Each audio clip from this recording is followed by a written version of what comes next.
বিসমিল্লাহির রহমানির রহিম। আসসালামু আলাইকুম। রাঙ্গাটেক চ্যানেলের পক্ষ থেকে সবাইকে জানাচ্ছি স্বাগতম। আশা করি সবাই আলহামদুলিল্লাহ অনেক অনেক ভালো আছেন। আমিও আলহামদুলিল্লাহ ভালো আছি। তো আজকে আমরা দেখব কিভাবে আমরা অনলাইনের মাধ্যমে একটি জন্ম সনদের জন্য আবেদন করতে পারবো খুব সহজ পদ্ধতিতে। তো চলুন আমরা কাজটা শুরু করি। তো আমাদেরকে প্রথমে যে কোনো একটি ব্রাউজার ওপেন করে নিতে হবে। তো আমি এখান থেকে গুগল ক্রোম ব্রাউজারটাকে ওপেন করে নিচ্ছি এবং আমাদেরকে গুগলে সার্চ করতে হবে।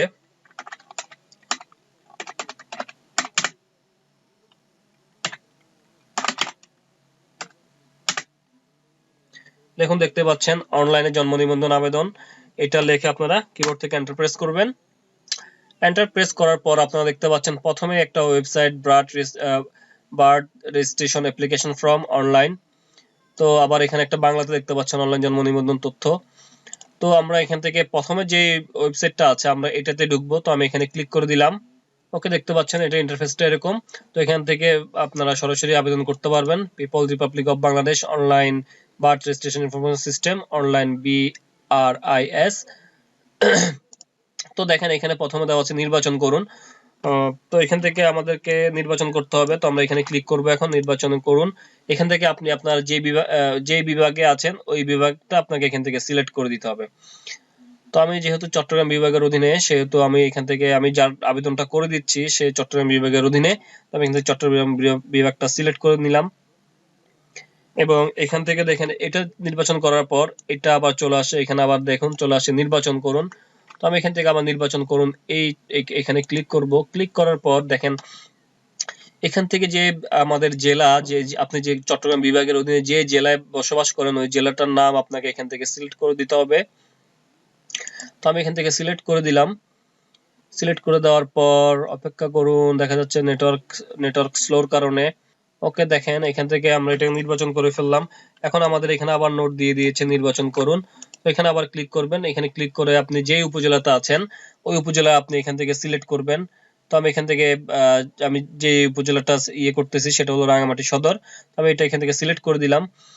সিলেক্ট করে দেওয়ার পর আবার নির্বাচন করুন লেখা আসছে। আবার এখান থেকে আমাদেরকে ওয়ার্ড করতে হবে, কয় নম্বর ওয়ার্ড আছেন ওয়ার্ডটা সিলেকশন করতে হবে। এখানে যাবেন, এখান থেকে আচ্ছা সরি, এখান থেকে পৌরসভা সিলেক্ট করতে হবে। এখান থেকে আমি রাঙামাটি পৌরসভা এটা দিয়ে দিলাম। ওকে, এখন আমাদের এখান থেকে আবার নির্বাচন করুন আসছে। এখান থেকে আমাদের ওয়ার্ড নাম্বার সিলেকশন করে দিতে হবে। তো আমি এখান থেকে ওয়ার্ড নাম্বারটা সিলেকশন করে দিলাম। সিলেকশন করে আমাকে এখন পরবর্তী ধাপে ক্লিক করতে হবে। তো এগুলো সিলেকশন করার পর এখান থেকে পরবর্তী ধাপ এটাতে ক্লিক করে দিবেন। ওকে, দেখুন এখানে নিবন্ধক কার্যালয় রাঙামাটি সদর রাঙামাটি পৌরসভা, দেখেন আমি যেগুলো সিলেকশন করেছিলাম অপশনটা চলে আসছে। এখান থেকে ব্যক্তিগত তথ্য আপনার এখানে পুরো নামটা দিতে হবে। এই যে এখানে পুরো একটা সম্পূর্ণ একটা ফর্ম দিয়ে দিয়েছে, ফর্মটা আপনাকে সম্পূর্ণভাবে ফিল আপ করতে হবে। তো এখানে পুরো নামটা দিয়ে দিবেন আপনার। তো আমি এখান থেকে নামটা দিয়ে দিচ্ছি।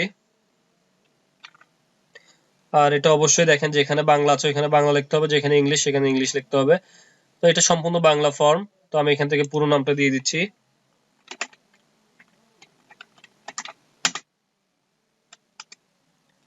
মাহফুজা, জন্ম তারিখ এখানে জন্ম তারিখ দিয়ে দিতে হবে। জন্ম তারিখে অবশ্যই আপনাদেরকে হাইফেন ব্যবহার করতে হবে। দেখেন এখানে ফরম্যাটটা দিয়ে দিচ্ছে ডেটের পর একটা হাইফেন, তারপরে মাস, তারপরে বছর। তো আমি এখানে দিয়ে দিচ্ছি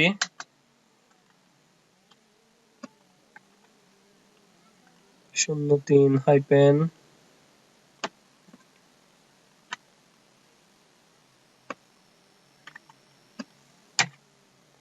ওকে 3/10/1997। ওকে, এখান থেকে লিঙ্গ সিলেক্ট করতে হবে।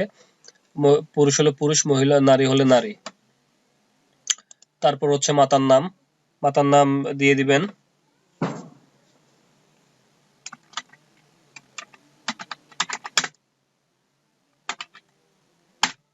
খাদিজা বেগম, জাতীয়তা বাংলাদেশী। তারপর পিতার নাম দিয়ে দিবেন এখানে। সরি, মাতা এখানে মৃত। পিতার নাম মোহাম্মদ।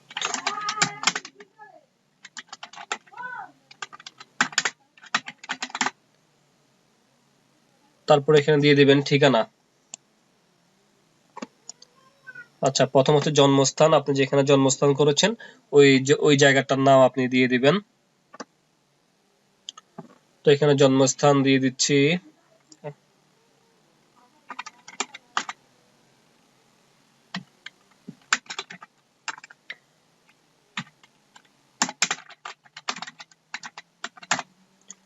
ওকে, তারপর এখানে স্থায়ী ঠিকানা দিয়ে দিবেন। স্থায়ী ঠিকানা এখানে আপনি গ্রাম, তারপর হচ্ছে আপনার ডাকঘর, তারপর উপজেলা, জেলা, এগুলা সম্পূর্ণভাবে আপনার অ্যাড্রেস যেটা, আপনার ঠিকানা যেটা, ওইটা দিয়ে দিবেন। তো আমি এখানে সুন্দরভাবে লিখে দিচ্ছি, আপনারা একটু খেয়াল করুন।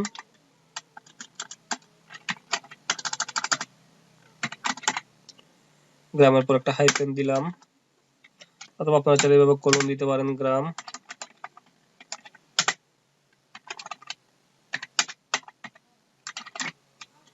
গ্রাম আমানতবাগ কলেজ গেট, ডাকঘর,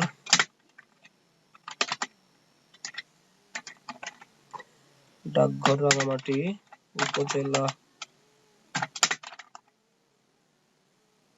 আচ্ছা, এখানে দেখেন নিচে কিন্তু এখানে দুইটা লাইন, এক লাইন যদি না আটা আপনারা দুই লাইন দিয়ে দিবেন। তো আমি উপজেলাটা নিচের লাইনে নিয়ে আসতেছি, এখান থেকে কাট করে ফেললাম। উপজেলা,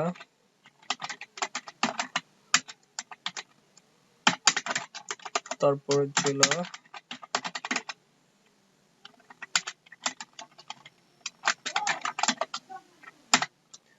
ওকে। দেখেন এটা হচ্ছে স্থায়ী ঠিকানা, গ্রাম, গ্রাম দিয়ে দিলাম, তারপর গ্রাম, ডাকঘর, উপজেলা, জেলা। তো আপনারা চাইলে ডাকঘর সাথে আপনার পোস্ট কোডটাও অ্যাড করে দিতে পারেন। তো আমি এখানে পোস্ট কোডটাও অ্যাড করে দিচ্ছি। ওকে, তারপর হচ্ছে আমি বর্তমান ঠিকানা দিয়ে দিচ্ছি সেম ভাবে।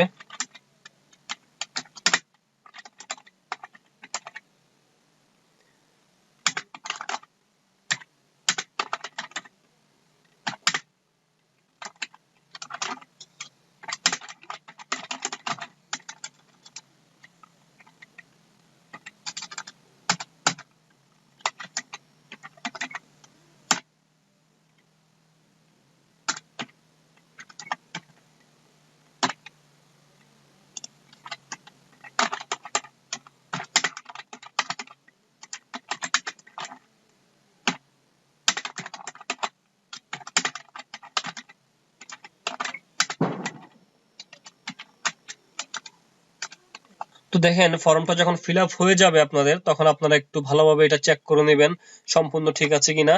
তো আমি এটা একটু চেক করে নিচ্ছি।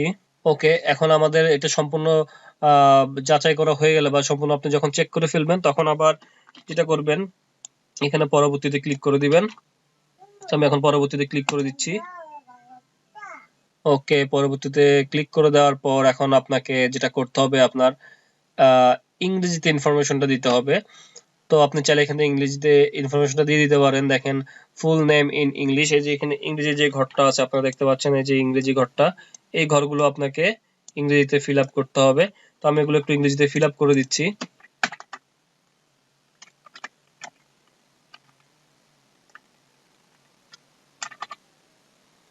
মাহফুজা, মায়ের নাম,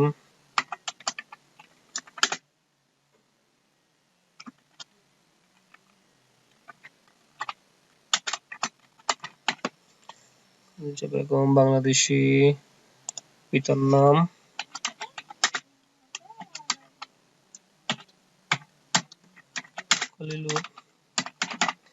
খলিলুর রহমান, KJLIL, খলিলুর রহমান।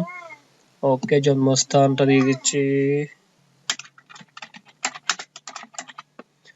ওকে, তারপর হচ্ছে আমি এখানে দিয়ে দিচ্ছি হচ্ছে স্থায়ী ঠিকানা।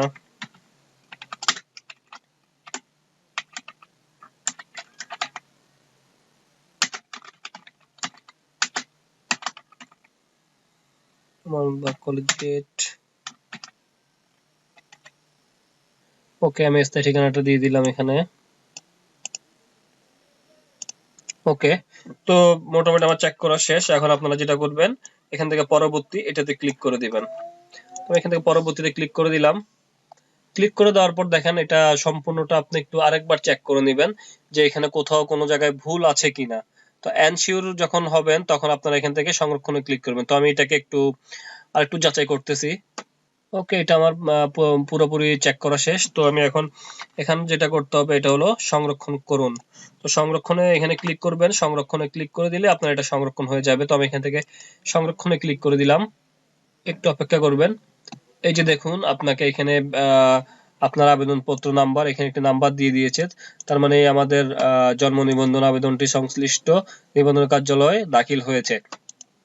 তার মানে হচ্ছে আমার এটা সম্পূর্ণ এটা আমাদের পৌরসভায় এটা করা হয়েছে, অ্যাপ্লিকেশনটি করা হয়ে গিয়েছে। তো আপনারা যেটা করবেন সর্বশেষ, এটা আপনারা এখান থেকে প্রিন্ট করে নেবেন। তো প্রিন্ট করার জন্য এখানে প্রিন্টে ক্লিক করবেন। প্রিন্টিং ফর্মটা চলে আসছে এখানে।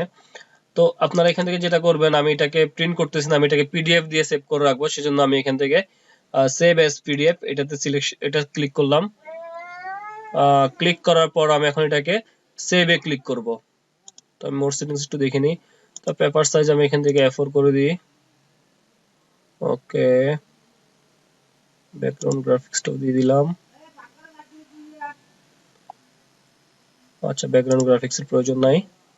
তো আপনারা এই সেটিংস গুলো একটু দেখে আপনারা এটা পিডিএফ দিয়ে সেভ করতে পারেন অথবা সরাসরি প্রিন্ট করতে পারেন। যেহেতু আমার সুবিধার্থে আমি এখন এটাকে প্রিন্ট না করে আমি এটা পিডিএফ সেভ করতেছি। তো আমি এখান থেকে সেভে ক্লিক করে দিলাম।